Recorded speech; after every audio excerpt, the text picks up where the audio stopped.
Cons.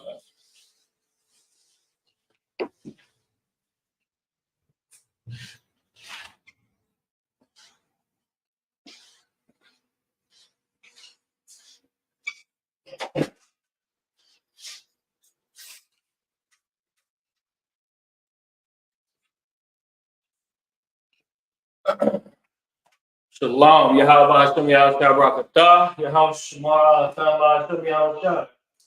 This is ISUPK. It started out at 1 West 125th Street, Harlem, New York in 1969. We're under Commanding General Yohana, here to teach the truth of the Bible to so-called Black, Hispanic, and Native American Indians, all the real Israelites according to the scriptures. At ISUPK, we use the Lashawan Kodash, the ancient tongue, the holy tongue, the ancient Hebrew. In fact, we started off the class today. I actually went ahead and wrote down my registry right here on the board is what you're seeing.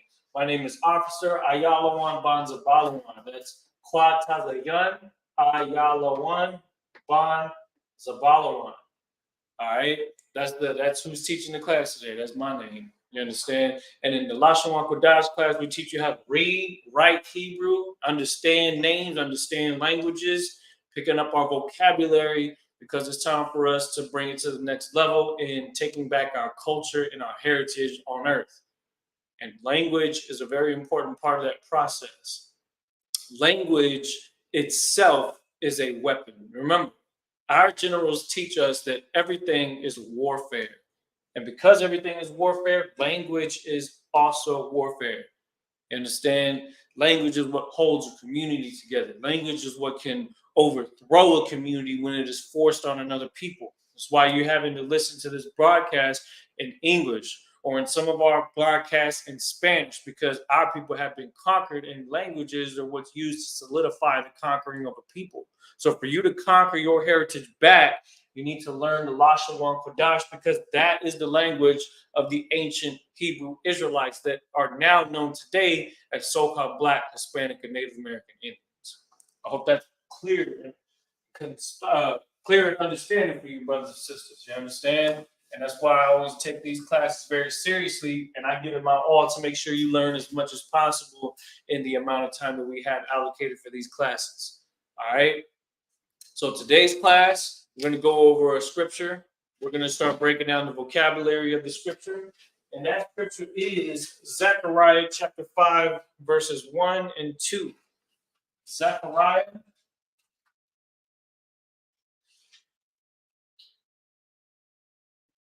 chapter 5, verses 1 and 2. It's a very important scripture because this gives you a sneak peek at the technology that is associated with the armies of the Most High.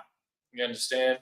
This is a visual representation of what the Most High's army looks like in one of its facets of warfare. Zechariah chapter 5, verses 1 and 2. We'll start to talk about what it refers to as the flying roll. And then it starts to give you dimensions of that vehicle that the Most High's messengers or angels use to move about the earth when it is in a visual form. Okay? So let me go ahead and write the scripture down in Hebrew first.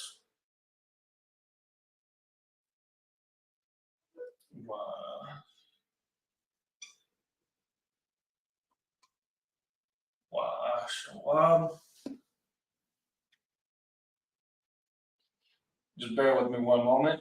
And if anything, take the time to write down what I'm writing down, and I'll make sure that we have the translations written above so that we can break these vocabulary words down. All right. If there's any particular sentence structure, things that we're using like prepositions and possessive adjectives, I have the reference material and the alphabet itself here on the right side of the screen so that you can follow along and start to decipher the language along with us. Shop.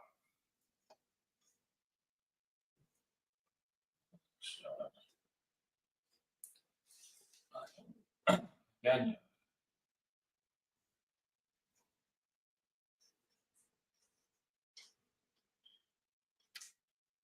Okay.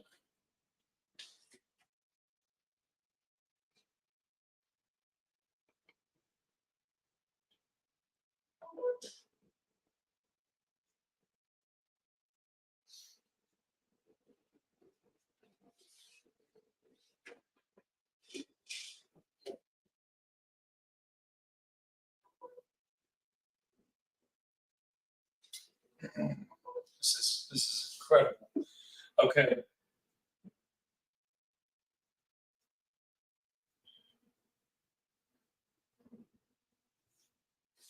Oh, no.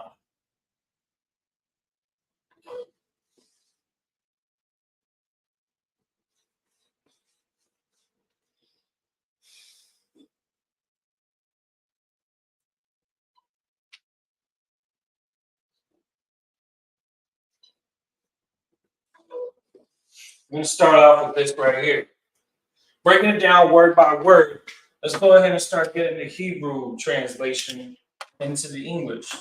I'm just going to find a good marker here to use. For 1 second. Type these two up. All right. So the first word we have in this sentence is wa'ash or wa'asha wa. Wa'asha wa. Wa'asha wa. And that means, and I turned. The root word in this phrase right here is turn, which is shawab. Shawab, turn. Uh-huh. Sound like shar? Yeah. Not shar. Washab. Washab. What's that? Shar is supposed to turn. Yes. To turn back. To return. Shar is it, yeah. Sar is what we're talking about. Sar is to turn. That's another word for turn. But shawab means turn around, basically. Whereas sar may mean turn left, turn right. Shawab means to turn back or return. So literally, shawab is the root word in this phrase. And here's a perfect example. We have some prepositions being used. Wa'a. Wa'a. Where's wa on here? There it is. And. This is translated to and, just like how we expect it to. Means I, right? So we're actually starting to understand how these things are put together. Take a verb and then add prepositions to it to modify it for the sentence that you're saying. And so the sentence starts off as, and I turn. So again, we're using our basic prepositional phrases to add to the root word. And this is important because when you understand what the root word is, you know how to pronounce that word. And then the prepositions that you're adding, you're just pronouncing them verbatim by the character by itself. Wa means and, I means I, and now turn is shawab. Wa shawab means and I turned. You understand? Mm-hmm. And I turned. Wa shawab. Wa asha'a is a different word, right? Wa asha'a is the next phrase. The root word here is nasha. Nasha, which when you look at this, the interesting thing is we don't see the word na there. Instead, we see wa'a and then sha'a. So the root word here is a partial root word. So you have sha'a, and that means raised or to lift. So what does it say? Wa'a, we know what that means, and I.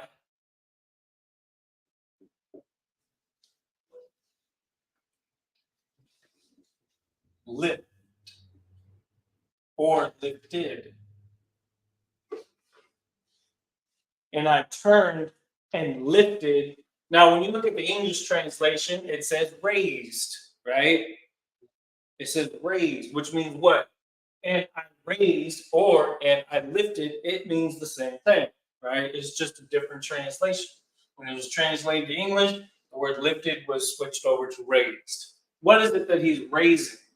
You read the scripture. Matter of fact, go ahead and read the scripture in English. And you can put this one on the screen since we're dwelling on it for the majority of the class. When we're reading it in English, go ahead and put it on the screen so that people can see the scripture that we're reading. And then, boom, they'll switch. When we put the Hebrew on the screen, just start to see the Hebrew translation. Ezekiel what? No, Zechariah 5:1 in the Old Testament.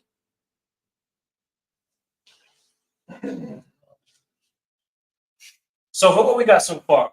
Wa'ashawab, wa'asha'a, wa'ashawab, wa'asha'a, which means and I turned and I lifted. Okay? And I turned and I lifted. Okay, it's important to understand these prepositions because when we read it in English, sometimes it does not mention these prepositions in the way that it's translated. Because in English it says, "And I turned and lift." I believe it says, "And I turned and lifted up my eyes." Yeah. Mm-hmm. But the literal translation is, "And I turned and I lifted my eyes." All right. You read it? Go ahead. Okay. This is the book of Zechariah, chapter 5, verse 20. Then I turned and lifted up my eyes and looked, and behold, a flying roll. There it is. A flying roll. It's going to be the main part of this scripture, the flying roll. We want to get to that part there. But in the meantime, we're learning basic vocabulary. So in the notes that you take, turn is a vocabulary word. Lift is a vocabulary word. You understand what I'm saying? So building your vocabulary as we start to build the sentence is the point of our third Friday Hebrew class every month. Okay?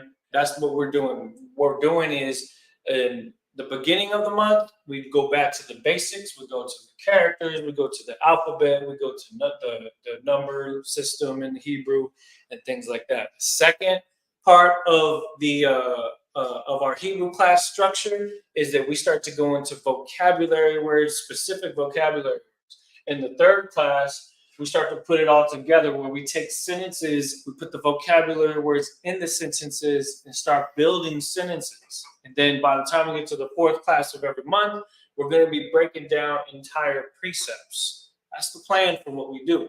And it's always going to be different precepts. So you're going to get some really heavy scriptures that you're going to have in your notes that you'll be able to refer to read it in Hebrew, to write it in Hebrew, to understand the vocabulary words from English to Hebrew and Hebrew to English. This is going to build your vocabulary. It's going to build your repertoire of the language that your ancestors spoke. Okay, and there's nothing more important than that when it comes to taking back your heritage, because wearing fringes is one thing. Going to the Sabbath service is a major thing. Learning the language is a major thing because it's a part of the Sabbath service, is it not? And so let's go ahead and get back to it. Now, wa'ashawab, wa'asha'a. Wa'ashawab, wa'asha'a. All right? Now we got ayanya. Ayanya. We know what that means, right? Ayanya. Let me help you out. Strong's 5869. Ayan. Ayan means eye. In this case, it means eyes, plural. Ayanya. Now, what do we have here? We have a possessive adjective. The word ayan means eyes, and these eyes belong to the person who is writing this sentence. Just like how he says, I turned and I lifted. Well, now we're looking at a noun. And then nouns, a lot of times when you see things added to a noun, it's normally added at the end, while verbs normally have prepositions added to the beginning of it. Nouns typically have things added to the end of it. Whose eyes is it? My eyes, says Zechariah. And so you're going to see a Yah at the end. And that's exactly what we see right here. We can expect that Yah to be at the end of the word ayan.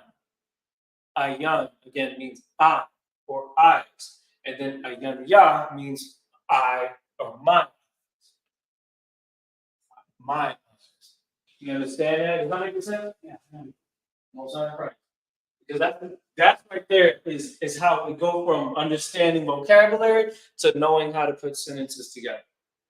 And the more experience we have with doing that, the more closer we are to being fluent in the Hebrew, or at least understanding it enough to have conversations with our brothers and sisters in complete Hebrew. Because imagine that we go out in public, right?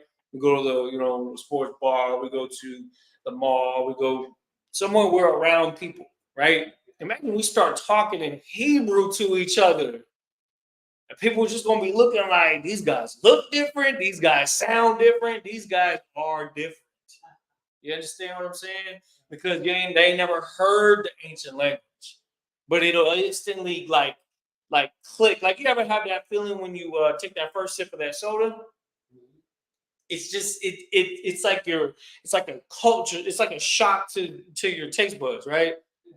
Well, when somebody hears you speaking the ancient language that all languages or most of all languages that are spoken today come from, they're gonna hear it. They're gonna be like, it's gonna do that same thing. It's like a culture shock. The way those taste buds would activate when you take that first soda drink. You know what I'm saying? It's gonna do the same thing. It has a different effect. There's a different spirit behind it, and people react to them. You understand? Because it's the holy tongue. It does have more force behind it. In fact, give me the apocrypha real quick. You know what? We can't get this on the screen only because it's a part of the preface of Ecclesiastes. I want you to read a specific part.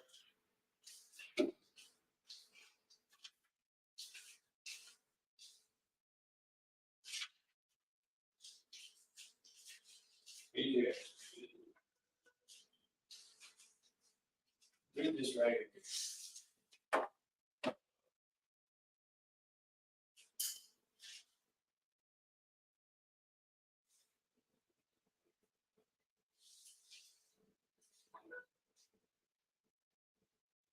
Start off. You know what? You read this second, this second paragraph. Go ahead and read that. Second paragraph. Yeah, read it good and read it strong. Just that full side. Here all the way down. This is the book of the wisdom of Christ, the son of Sirach.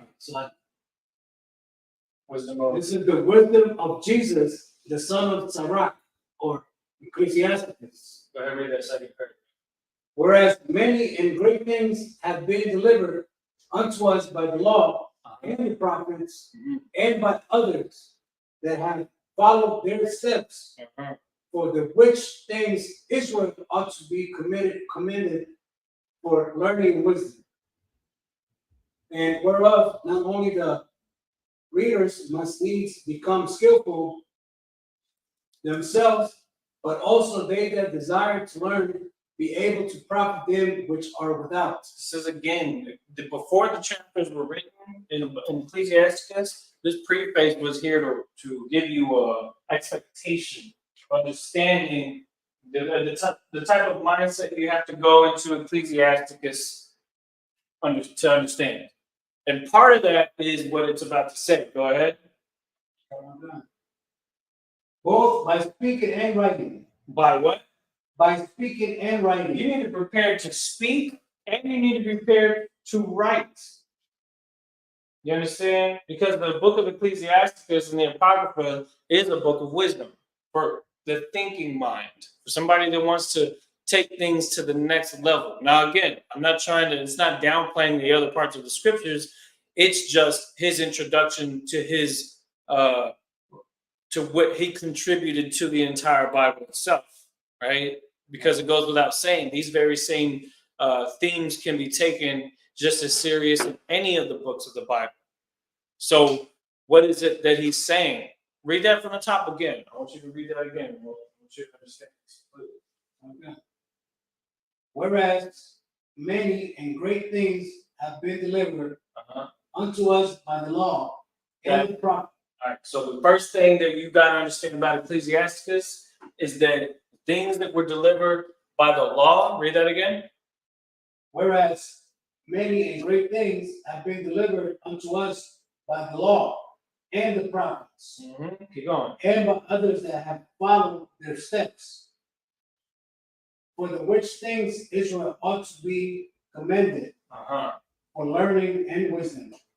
And whereof not only the readers must needs become skillful. Says the readers must needs become skillful. When you read the Bible, You have to become skillful in what? Go ahead. Themselves, but also, sorry, Let me but understand. also they that desire to learn be able to profit them which are without. Keep going. Okay. Both by speaking and writing. You understand? So the way that you know how the term "each one teach one," Yeah. It's saying because it's saying the people that read this book need to learn how to help those that don't read the book, that are without, that don't have the truth, that don't have the skills that you get from reading this book. All right, keep going. Okay. My grandfather Jesus, when he had much given himself to the readings of the law and the prophets and other books of our fathers. You know what I'm saying? So what it's saying is during the time that this was written, which was in between the Old and New Testament, right? During the times of the ascension of the Persians and Medes and the Babylonian Empire and the Persians and Medes. Then you had the Greeks and you had the Romans. The Apocrypha took place around that time. And so the author of Ecclesiasticus is clearly saying that his forefathers were students of the law and of the prophets in the Old Testament. This is very important. You have to understand the mindset that comes from somebody who is bringing this up, because he goes on to say this. Go ahead. And had gotten therein good judgment. Keep going. Was drawn on also himself to write something pertaining to learning and wisdom. To the intent that those which are desirous to learn and are addicted to these things. See that right there? What does that mean? What do you think it means when he's saying addicted to these things? When you wanna like it calls you. Yeah. So like there's some kind, like for me, like the mysteries. Yeah. I'll give you an example. For me, anything that has to do with so-called UFOs and whatnot, yeah, like that is, I want to know all of it. You know what I mean? Like, yeah. So I believe that if you're addicted to reading, it's an addiction. It's like you want to learn more and more as much as you can. That's absolutely correct. Because as you know how the scripture refers to like the Bible being your first love, as wisdom being your first love, that there's a fervent desire to want to understand more about everything involved with the scriptures. Yeah. And so when it's saying, look, read that, scoot up a little bit more and read that again. And had gotten therein good judgment, was drawn on also himself to write something pertaining to learning and wisdom, to the intent that those which are desirous to learn and are addicted to these things might profit much more in living according to the law. Keep going. Wherefore, let me entreat you to read it. Okay. With favor and attention, and to pardon us, wherein we may seem to come short of some words which we have labored to interpret. For the same things uttered in Hebrew. There it is. This is the part that you need to understand. For the same things uttered in Hebrew, go ahead. And translated into another tongue. Have not the same force. Damn. Say that again. Read that part again. Come. For the same things, or to interpret for the same things uttered in Hebrew. Yeah, when they translated Ecclesiasticus, remember Ecclesiasticus was more or less something that was written in a certain language and eventually became a different language, right?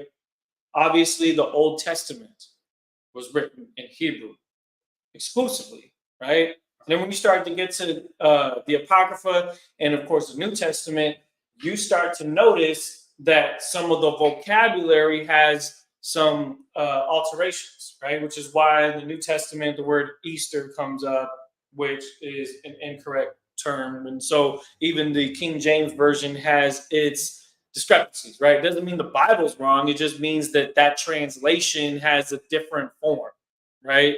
And so what he's saying is he's warning you to be wary of the fact that ancient Hebrew has a more powerful presence and a more power behind it compared to any other language: English, Spanish, French, you name it, Greek, Latin, you understand? And so some of the other languages that even the Holy Scriptures was written in has a different form to it. That's not degrading the Bible in any sort of way. It's just giving you an understanding of the power of our language, the language that you see on the board right here, that it's more powerful than any other language. Read that again. Wherein we may seem to come short of some words, which we have labored to interpret. Go ahead.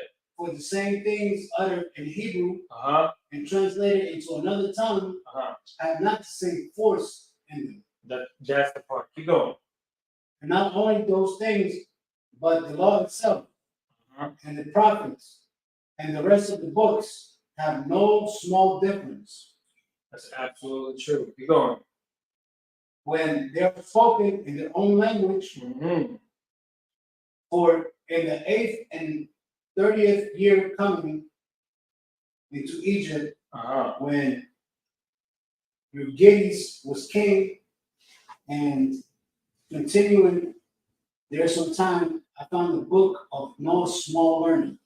Exactly. So again, he's saying that the Lashon Kodash, the ancient Hebrew, is a more powerful language than every other language that's not ancient Hebrew. Okay? That's what you have to understand. That even during the time of the Greco-Roman Empire and the time of the New Testament, when our people were more or less learning about, Christ and everything, even when under languages, there was a part of our culture being degraded. Because again, language is a weapon. And that weapon is something even as simple like, you know how a shield blocks something from hitting you? That it suppresses something. A language can suppress your ability, can suppress your spiritual power. What language did Christ speak? He understood those languages, yes, but what language did he speak? He spoke Hebrew. But he knew how to communicate with Israelites that were in societies that didn't speak Hebrew, just like how we're talking to you in English right now. So when I'm inviting you to the Hebrew class to learn, is the language that Christ spoke in, is the language that the prophets and the Moses and the law was written in. It's a very serious, because Hebrew is our powerful language. We just read in the Apocrypha where it says that. It understood that because it understood that it was going to be read in a different language that wasn't Hebrew. And so it is your job to get back to your language. That's why when we read, we almost exclusively read from the Old Testament, because that's where we can translate the Hebrew into a language that you do understand. But the whole point is not for you to just understand the scripture that we're reading in its English form. It's to understand it in its ancient form, which is where the power behind the words is at, which is where the real understanding of the words is at.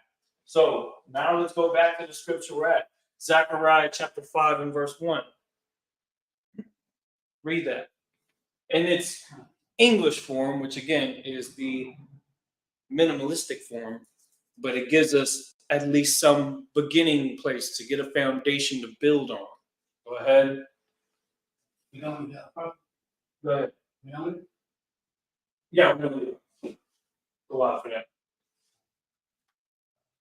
Book of Zechariah 5 verse 1. Then I turned and lifted up my eyes and looked, and behold, a flying roll. Yeah, that's it. We'll go to the next verse in a minute, but I want to break down this full verse here first. Zephaniah chapter 5. Let's get that in the interlinear Bible, like when we do during Sabbath service, right? Zechariah, not Zephaniah, Zechariah. Zechariah 5:1. Yeah. So again, here we are. It's Wa'ashawab, Wa'asha'ah, Ayanya, Wa'ara'aha, or Ra'ara'ah. That might be the pronunciation. Ra, So like wa'ara, and I saw, and I saw. Now, again, I like to break down these phrases so you can understand where the vocabulary word is. Ra'aha or ra'ah. I believe it's ra'ah. Means saw. And as you notice, we've been using this same thing throughout the whole sentence. A lot of times, nouns and verbs have a consistency throughout a sentence because it has the same subject throughout the sentence. Sometimes that subject is switch, where it talks about one person and then it switches over to talk about something or something else, somebody else. And so you see the prepositions change. But the subject at hand is himself, Zechariah, who is turning. He's the one that's lifting his eyes. He's the one that saw. So in every single example here, wa'a shawa, wa'a shawa, wa'a sha'a, wa'a ra'a. You understand? I saw, and I turned, and I lifted. You understand that? So that's the consistency that we're seeing in the sentence structure, and it is completely grammatically correct. You understand? So moving on. It says a scroll. Hold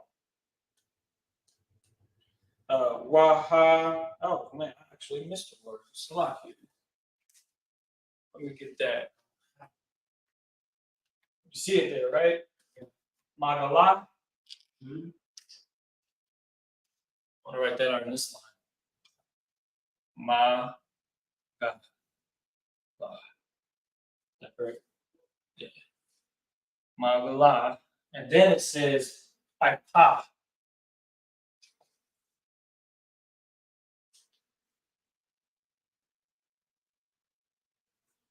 But you see why it's interesting the way we do these classes, because when you go to the interlinear version, like when we do this in the when we read for the Sabbath service, you'll notice that I'm actually writing it on the board in Hebrew, but I'm reading it in the app in the Assyrian Hebrew. You understand?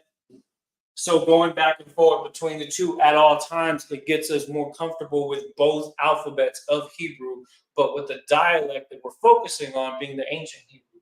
Okay. So now I'll go back here. It says wahana. Wahana. It says and there. There. Strong's definition H7200. Ra'ah. Ra'ah. To see. Oh, my bad. H2009. Hana. I messed up. Hana means there. So wa hana. And there. Hana means there. I had pulled up the definition for this. In fact, if I go and I write this here, H5375. All right. Lifted. Raised. H5375. This one is 7725. What I'm doing is I'm just giving you the Strong's concordance identification number for each of these vocabulary words. I is H5869. Saw is H7200. There is H2009. That's just the proof. So you can go and you can just Google H7200 Hebrew. You're going to see this very same word, Ra'ah. H2009, Hana. All right, next one. It says Magala. Magala. Magala means a scroll.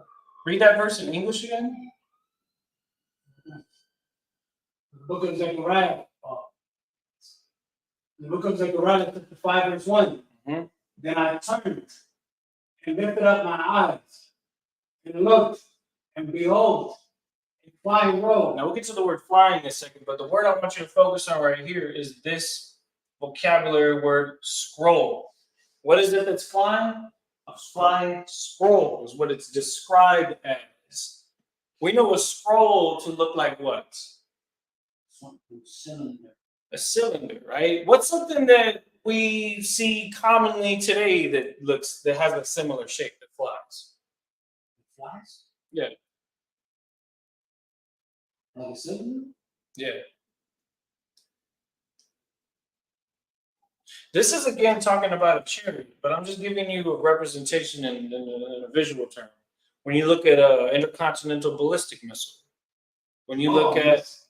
when you look at a space rocket like them SpaceX rockets that be flying out, it has a scroll-like shape to it, Yeah. right? Yeah. Now, of course, the next verse is going to get more specific to the dimensions of this flying object. You understand? But a scroll or a roll, this is going to give you a more definitive answer as to what is actually flying around. Okay, that's exactly what this is. A flying scroll.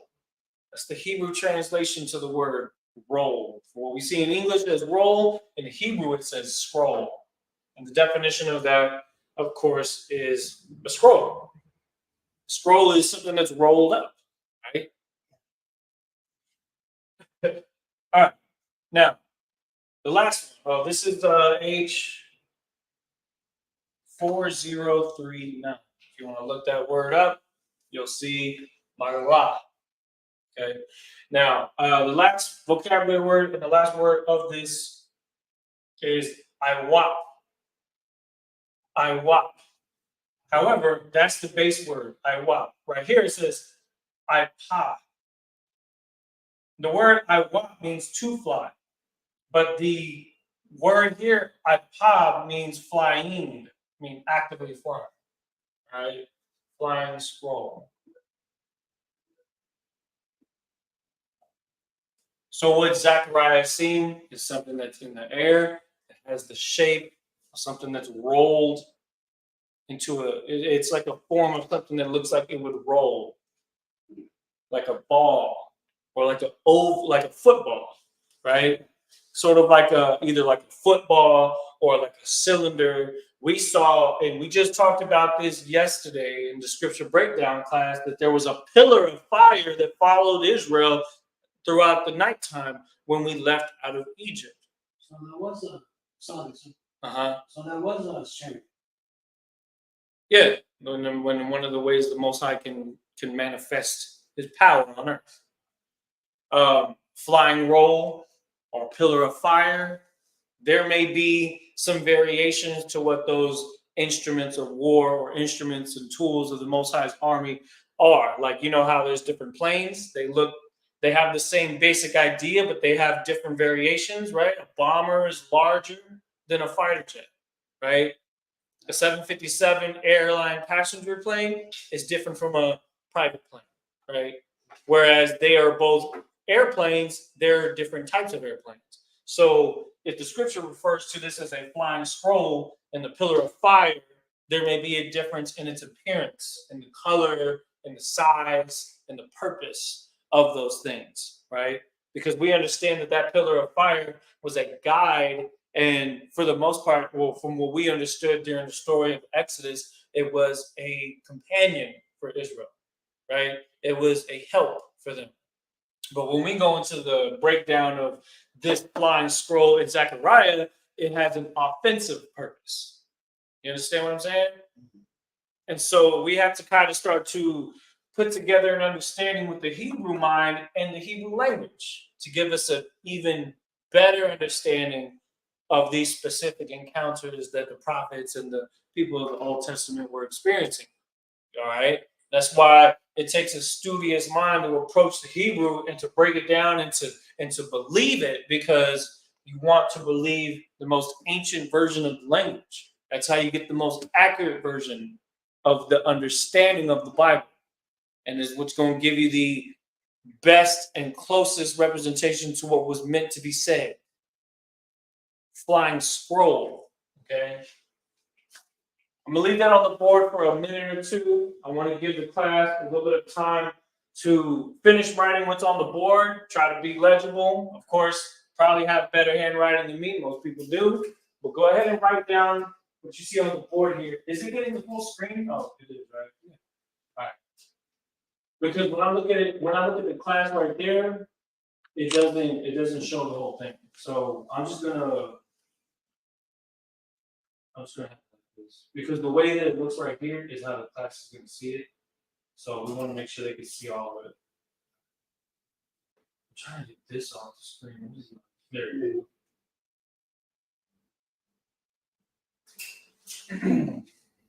Yeah, leave it like that. We have it written in English on there too, anyway. So I just want to make sure that we're able to see the whole thing. And I turned and I lifted up my eyes and I saw and there a scroll flying. That's what the translation says in English. Now we're going to read it all in Hebrew. All right, repeat after me. Wa'ashawa, Wa'ashawa, wa'asha'a, wa'asha'a, ayanya, ayanya, sluggy, ra'a. So like wa'a. wa'ara'a, Yeah. Wa'a, wa'ara'a, wahana, wahana, magala, magala, ipa. aipa. All right. Now I'm going to read the whole thing, and then I want you to come up here and try to read the whole thing yourself. Wa'ashawa, wa'asha'a, ayanya, wa'ara'a, wahana, magala, ipa. Wa'asha, Wa'ashawab, yeah. wa'ashaba, Yeah, use the connectors too. That'll help you pronounce it. Okay. wa'ashaba, Wa'ashawab. Wa'ashawab. wa'ashaba, No, wa'ashawab. wa'ashaba, No, what? It's like there's a wa. Forget the wa. Yeah. Wa'ashawab. wa'asha, Wa. wa, Mhm.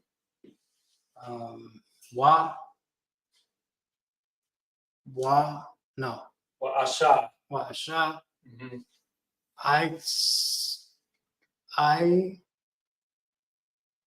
Ya. aya, And you put it with the na. How does that come together? ayana, Ayana. Now what's the whole word? ayana wa, Ayanya. ayanya, Ayana. There you go. wa, no, yeah, Ra'a. ra'a, Mhm. ra'a, wa, khayaha, Wahana. wahana, Mhm. W's,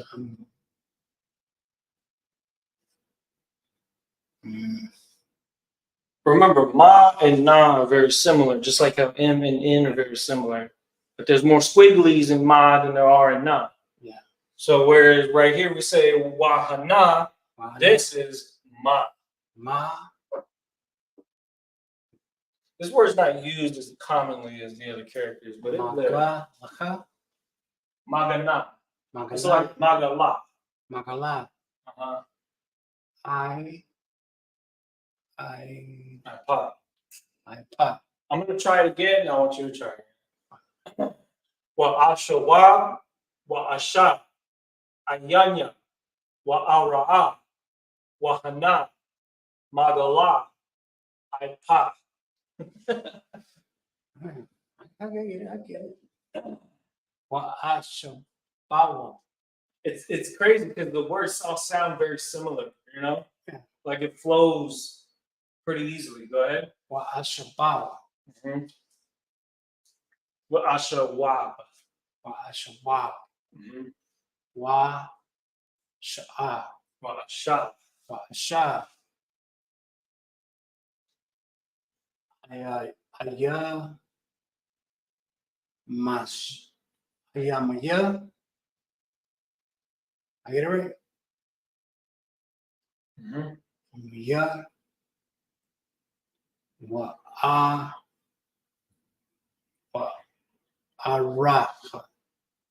Waraha. Waha. Waha. Naha. Ma. Ta.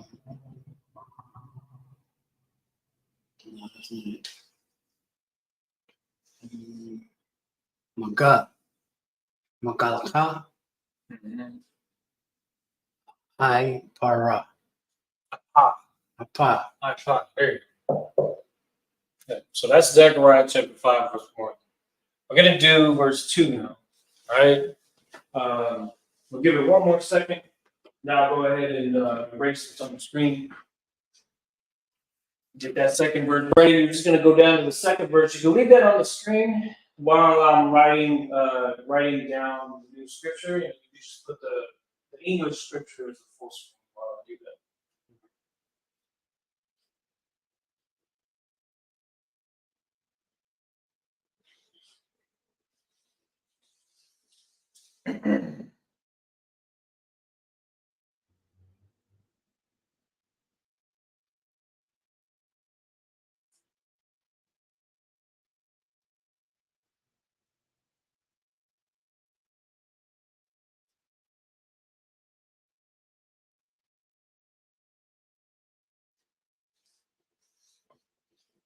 Zechariah chapter 5, verse 2. Let's go ahead and get the second verse. All right.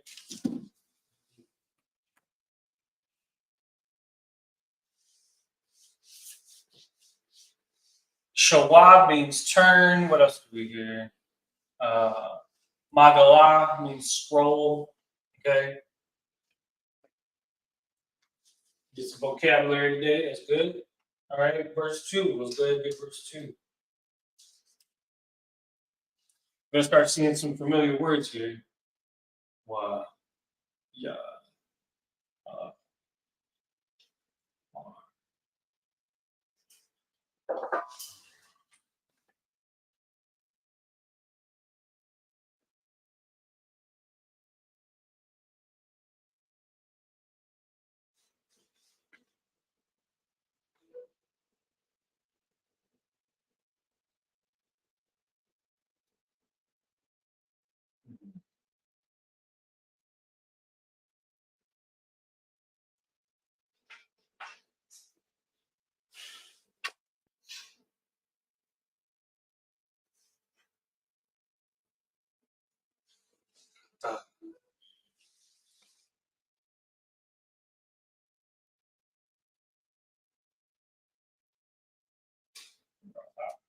there it is. Wa Amar.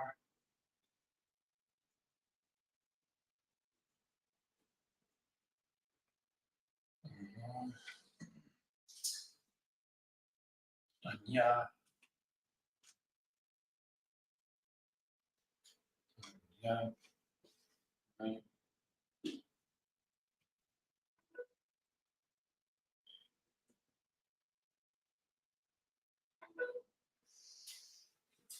Magalah.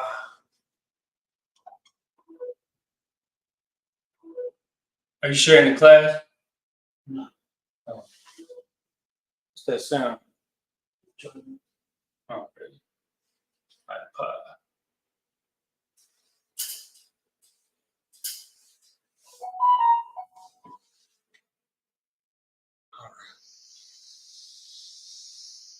Uh,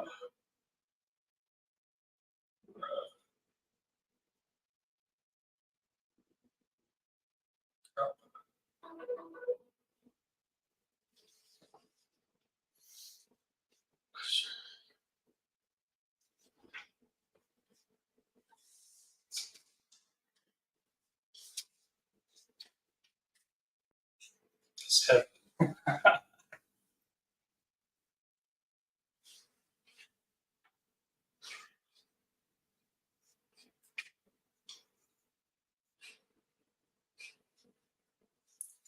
You can go ahead and switch it back to the full screen here On the on the board.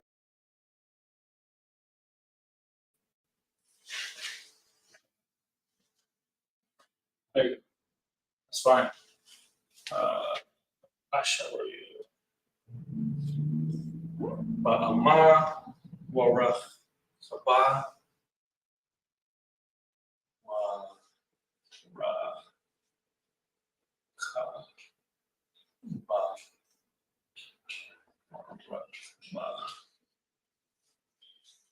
ashar ashara ashara and then ba'ama. We're gonna get the full understanding of all this here in a second. Sure.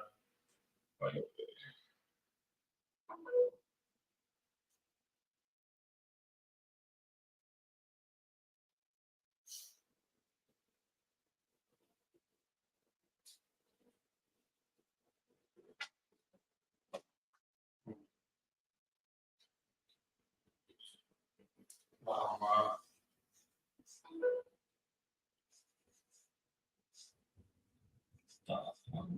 Okay.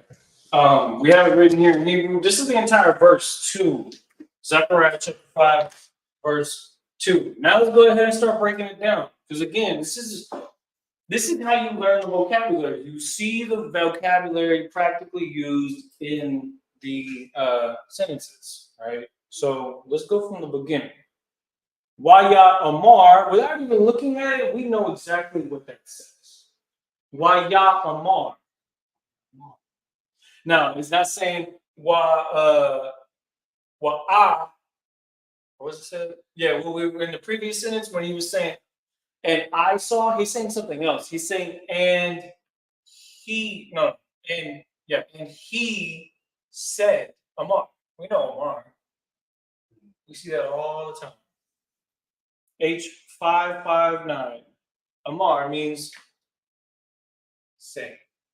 And this sentence structure says, and he said. That's H559. Amar. Amar means to say, to utter. Wa means and, Ya means he, and Amar means said. So, and he said. Okay? Allah Ya means to me. To me. Uh-huh. Is he talking to the chariot? No, he's talking to the angel. Zechariah chapter 4. Yeah. Zechariah chapter 4 starts off with the conversation between Zechariah and an angel that took the form of a man. Zechariah 4:1. In fact, put that on the screen real quick. I want y'all to get the subject right. Right. Zechariah chapter 4, verse 1. Just so we know who Zechariah is talking to, right? Maybe we'll break down that scripture next time because there's some good words there too. Like you just gotta flip over to there. And the angel that taught, well, go ahead, read. Go ahead, read. Okay. Book of Zechariah, chapter 4, verse 1. Uh-huh. And the angel that talked with me came again and walked and waked me as a man that is waking out of his sleep. That's what you gotta understand. Is that the angel is who's talking to him. So who's actually saying this? Verse 2. Verse 2. Yeah, go back to Zechariah 5 and verse 2.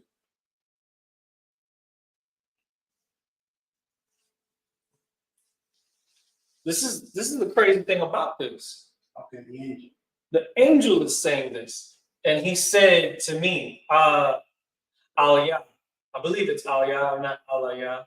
I want to say it's Aliyah because the word al means two. Or even just la by itself means two or four. You know what I'm saying? But the vocabulary word two is al. And then when again, there's the possessive adjective, me or my means ya. That's exactly what this word is right here. Ya, to me. Two. That's the root word here. But that two belongs to somebody, right? Because that action is being taken to Zechariah. So he's saying, Aliyah, or It's either Aliyah or Aliyah. That's neither here nor there. Let's continue. So Maha means what? H4100. We know this word, atha. What does that mean? It means you. Atha. Y'all actually starting to understand some of this. You just have to tackle it word by word. You understand? Waya Amar, Aliyah, Maha, Atah. Waya Amar, Aliyah, Maha, Atah. Right? That's what he's saying. And he said to me, what you do see, which is Ra, what you see, because again, the root word here is Ra, which means to see. So it's technically just saying what you see. Uh-huh. There's a comment on the chat. What's it saying? It says, Vlad, the daughter, I'm Russian, cannot join the ISUPK. If you're Russian, can you join the ISUPK? If your forefather's nationality is in fact Russian, that comes from originally the Greco-Roman Empire. So that doesn't make you an Israelite. Okay. It's not something that you can be adopted to. The ancient Israelite culture is for the Israelites. It's the culture that belongs to them. The ISUPK and the Commander General Yohana is here to teach Israel their heritage. Now, are we saying that you can't watch the ISUPK's classes? You can watch them online, but you wouldn't be able to be a part of the congregation. It is against God's law for other nations to take part in our ceremonial rites like Passover, like the Sabbath service. You understand? But people are always welcome to listen in on our classes, to try to challenge us in debates and be guests on our shows. You understand what I'm saying? That doesn't mean that you're a part of the ISUPK, but people looking from the outside in do interact with us in some form or fashion, but there's a limitation to that interaction. You understand? I'm not trying to be offensive. We follow God's laws, statutes, and commandments, and those laws are very strict when it comes to people that are outside of the nation of Israel. Now, Russian is no more of a nationality than American is a nationality. If I said I'm American, that's a very broad statement. If you say that you're Russian, that technically is a broad statement because there may be Israelites that are in Russia, people that descend from Black, Hispanic, and Native American, or what we know today is Black, Hispanic, and Native American.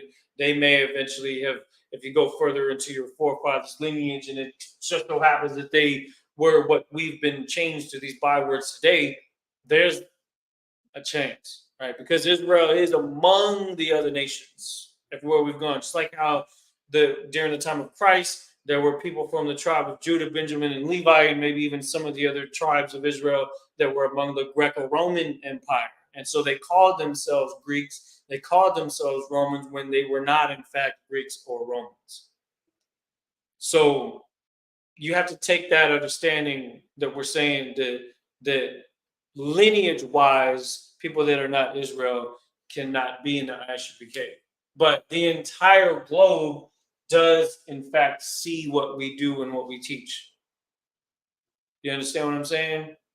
So we're not physically stopping you from watching the class, but we would not be allowed to physically allow people to be in the classroom or in our feasts and ceremonies. That is our rule. All right, back to the scripture here. Ra'ah means to see. What you do see, Wa'amar, and this is interesting because you notice that Wa'amar uses the same definition, Amar, right here. Wa'amar. Wa'amar. Whereas before it says Wa'ya'amar, when he says Wa'amar, he says, so I answered. And again, Amar means to say. But again, answering is another form of answering, of saying, to utter. So what he's literally saying is, so I uttered, or so I said. In English, it's translated to, so I answered. Anya. Anya. Anya means I. It would be kind of cheating if you just put ya by itself or mine, but anya is the proper vocabulary word for I, which is H589. Ra'ah means to see. We've been seeing this multiple times throughout this verse. H7200. Again, Ra'ah means see. Magalah says a scroll. H4039. H4039. Magalah means a scroll. Ipah means flying. That is H5774. Ipah means flying. Magalah means scrolls. The entire vocabulary. Magalah. It's just like what we saw on the previous verse, right? Not too complicated. We're keeping it simple. Let's go ahead and get to the bottom of this scripture here, because we're going to start seeing some more things. Arakah. Arakah. Arakah means its length. Arakah. Root word in Arakah is H753, arak. Rock. Arak, which means length. H753, arak. Now it says arakah because the ha at the end, where's it at? It says it's. Technically it says her, but it could also mean it. Go ahead. Arakat. Asharai 20. Ashra means 10, right? But Asharayam means multiple times, which means 20 in this case. We did this the other day. Yeah. Asharayam means 20. Oh, take the scripture off the screen. Because whenever you have it like that, it cuts off the left side.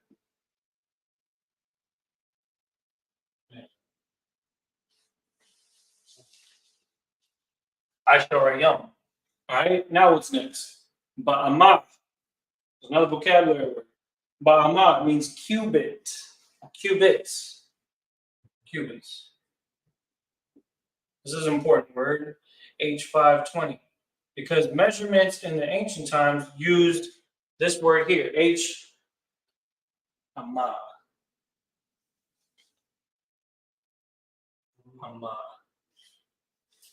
Amah. So technically it says in cubits because ba means in or with. 20 in cubits. You know how people would say that, right? For whatever. Hey, you know how much drink you got? Oh, I got about 20 ounces. But technically you're saying 20 in ounces in the measurement of cubits in this case. In the measurement of cubits or in cubits. Amah means cubit, ba'amah means in cubits.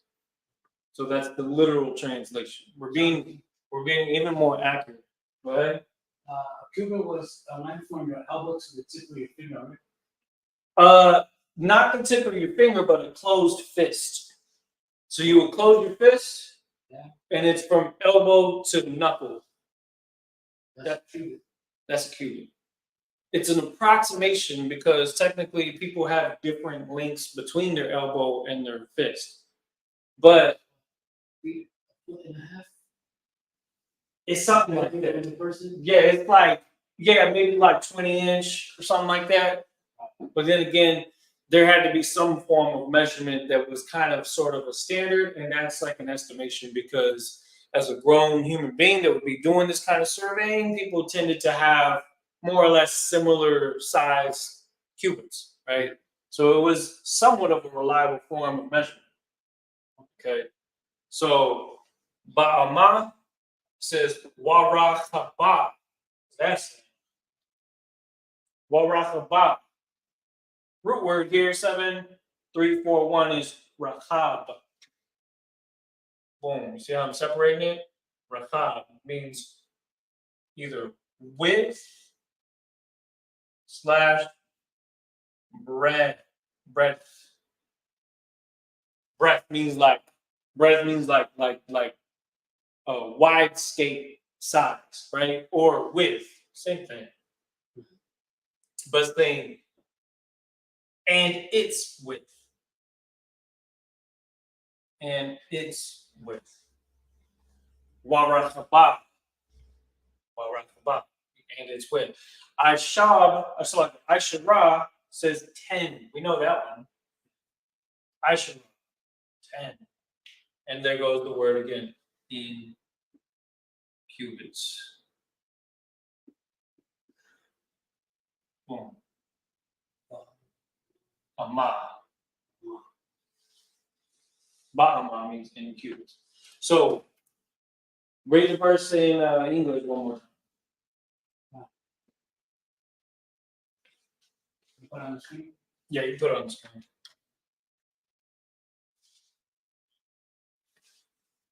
This is the book of Zechariah, chapter 5, verse 2. And he said unto me, what seest thou?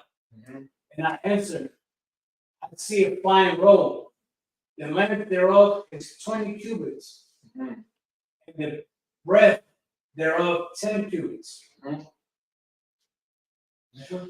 So the angel asked Zechariah, what do you see? He says, I see a flying robe. And the length thereof is 20 cubits, and the width thereof is 10 cubits. So we know that a scroll is saying a flying scroll, technically. Right? When we get to that word, a flying scroll, magala scroll. So like think of a roll at the restaurant, like you can go to like a buffet. A roll is like a piece of bread that's like a spear, right? But technically, a roll of bread can look like not necessarily a cylinder, but kind of like a football / cylinder. It has the ovular shape to it, right? At the same time that it also has a spherical but elongated spherical shape. So it's actually describing a shape that has a length that's bigger than its breadth. You see what I'm saying? It just so happens that breadth in this case is talking about its height. I know it says width, but think about this right here, because the orientation of it, whether it's vertical or sideways, that's not what's described. But we do have two different dimensions, and that puts us together a shape that looks something like this. Yeah. Does that make sense? Yeah. Cool. Yeah. Something like this. Or, I mean, we think of these, right? But it doesn't necessarily say that it has a sharp ending to it, right? So we could say something like that. We've seen chariots in the air that look like more like this, or maybe a little bit more like this. But this is more or less what it's describing, but it's saying that the breadth is 10 cubits and that the length of it is 20 cubits. Or it could be like this, right? If we have it like in this orientation, that it could be 20 this way, and then its breadth is 10. I can't say it, cubits. We'll just say C for cubits, right? That's from the distance, right?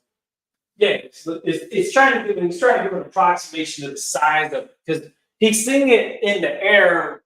It doesn't say how far it is from him, but it's close enough to where he can more or less tell the size, because he's like looking at it, and then automatically, because he's so used to the measurement of cubit, he's like, man, this thing was like 50 feet tall, and 25 feet wide. Like, you ever seen something that you're just trying to describe it? Yo, did you see that Cybertruck? That thing is like 7 feet tall and like 10 feet long, you know? So it's like the description, right? He's just trying to explain to the angel what he saw, and this is more or less something along the lines of it. Okay. And then when you go into the third verse, it starts to describe the purpose of it, right? Third and fourth verse, where it starts like, this is the curse that, you know what, go ahead and do that, and we'll come back and we'll read this again. Go to verse 3. Then he said to me, now this is, okay, if you want to know what those things are in the air, the most credible source you could possibly imagine that we have access to, or at least the prophets have access to, is an angel, right? So we know that, put the English verse full screen.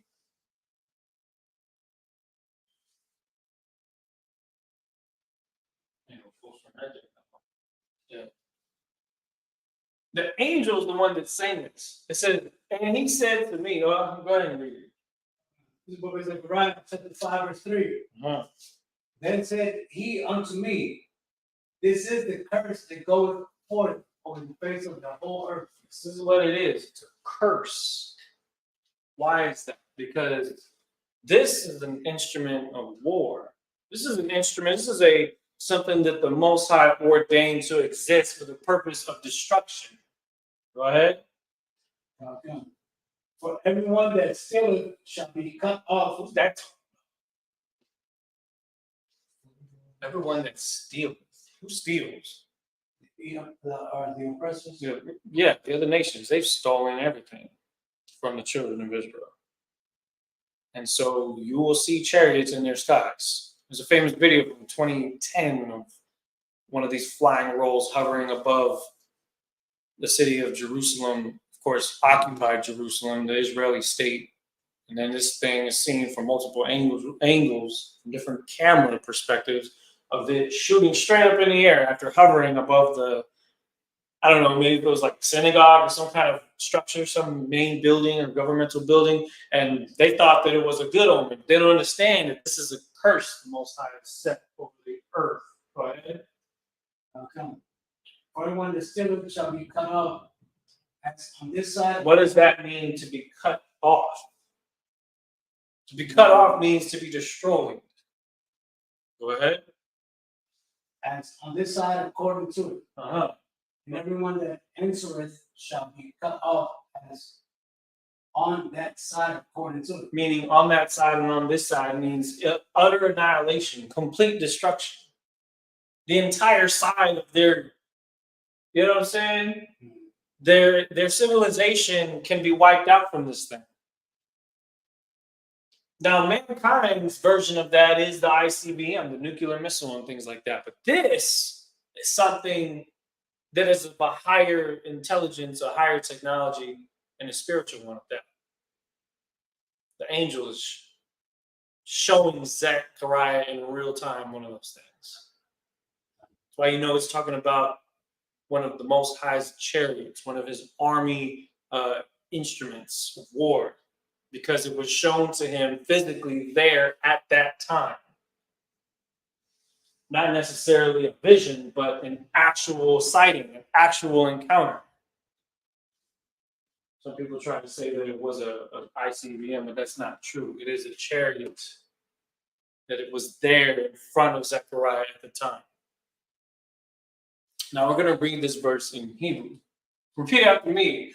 Waya Amar Aliyah Maha Ata Ra'ah Wa Amar Anya Ra'ah Madala Ipa Araka Asharayam Ba'ama Wa Warahaba. Perfect. Ashara Ba'ama. You want to try it by yourself? Go ahead. Do you want me to read it first? No, I think. Go ahead.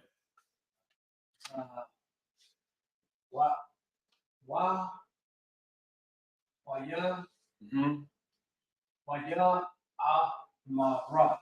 Waya Amar. Waya Amar. Remember, use the connectors there. They're there to help you with pronouncing the character. You know what I mean? Waya Amar. Mm-hmm. See, Ma and the Ra join together. That means Mar. Right. Allah Allah. or Al. Because remember, they join together. Aliyah. There it is. Aliyah. I know it's kind of hard to see on there. Go ahead. Ma. Maha. Maha. Uh-huh. Atas. Tha. Ah.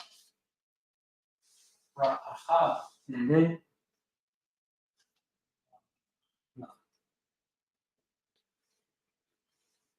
Haya. Wa Amar. Wa Amar. Mm-hmm. Wa Ra. Close. You're talking about right here? Yeah, right there. That's a na. And it's tied together, so it's Anya. Anya. Anya. There you go. Anya. Yeah. Yeah. Raha. Ma.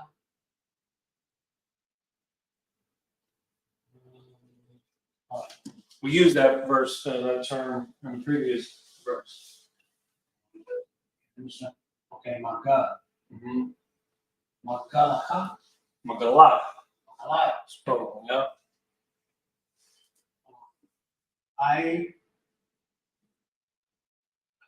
Aha. Ipa. Pa. Ara. Kaha. Or ka. There you go. Ka. Aishara. Shara. Yum. Yum. Mm-hmm. Ashara yum. There you go. Yeah. Ba'amaha. Ba'ama. Ba'ama. Wa.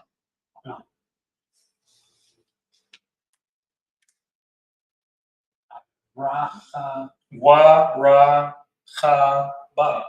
Wa rahaba. Wa ra cha ba. There you go. Shara. Mm-hmm. Ra. Ba. Ba'ama. Ba'ama. Excellent. Good job. Now I'm going to try it again and we're going to read it together. Let me go ahead and try. So we got Waya Amar. Allah. So let me try by myself. Then we'll read it together. Waya Amar. Aliyah. Maha. Ata. Ra'ah. Wa Amar. Anya. Ra'ah. Magalah. Ipa. Amaka. Asharayam. Ba'amah. Arakaba. Ashara. Ba'amah. It's kind of like you know, the more you practice it, the faster you can say it. And we can say how about Shimon Shabbat like it's nothing, right? But imagine saying this, you know what I mean, with that same speed. That's what we're trying to get to. We're trying to get to that. You know what I'm saying? And honestly, we made some big strides to get to that, right? So let's try it. Waya Amar. Waya Amar. Aliyah. Aliyah. Maha. Maha. Ata. La. Ra'ah. Ra'ah. Wa Amar. Wa Amar. Anya. Anya. Ra'ah. Ra'ah. Magalah. Magalah. Makala. Ipa. Ipa. Araka. Araka. Asharayam. Asharayam. Ba'amah. Ba'amah. Warakaba. Warakaba. Chaba. Chaba. Ashara. Ashara. Ba'amah. Ba'amah. Yeah, give yourself a hand, man. That's easy to do, but boy, we uttering some powerful ancient language. Right. Because this is how it sounded when it happened. You understand that? I understand that. This is very close, if not somewhat similar, right? This is what we know to be how it sounded.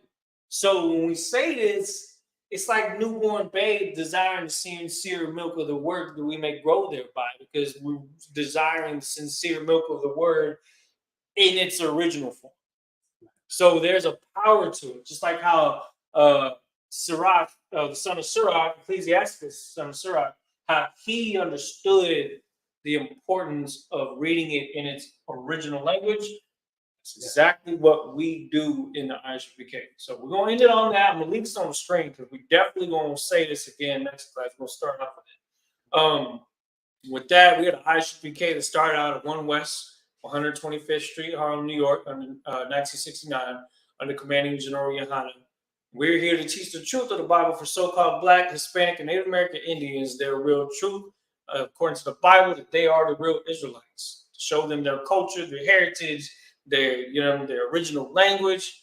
That's what we're gonna keep doing. We're gonna keep rocking and rolling. All right, with that, shalom.